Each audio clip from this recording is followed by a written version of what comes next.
कोल्हापूर शहरात डेंग्यू आणि कावीळसारख्या आजारांचा धोका दिवसेंदिवस वाढत आहे। महापालिकेच्या आरोग्य विभागाने मंगळवारी शहरातील विविध भागात जोरदार सर्वेक्षण राबवलं। आशा वर्कर्स यांच्या माध्यमातून तब्बल 3711 घरांची तपासणी करण्यात आली।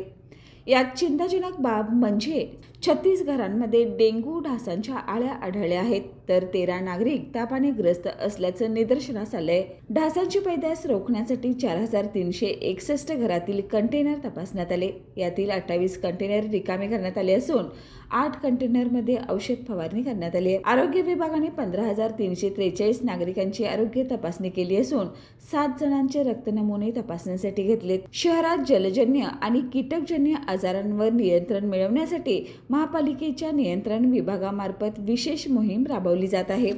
नागरिकांना डेंग्यू प्रतिबंधक माहितीपत्रकाचं वाटपही करण्यात आलं असून स्वच्छतेसाठी कोरडा दिवस पाळण्याचं आवाहन करण्यात आलंय। ताप आल्यास तात्काळ जवळच्या आरोग्य केंद्राशी संपर्क साधण्याचं आवाहन महापालिकेने केलंय।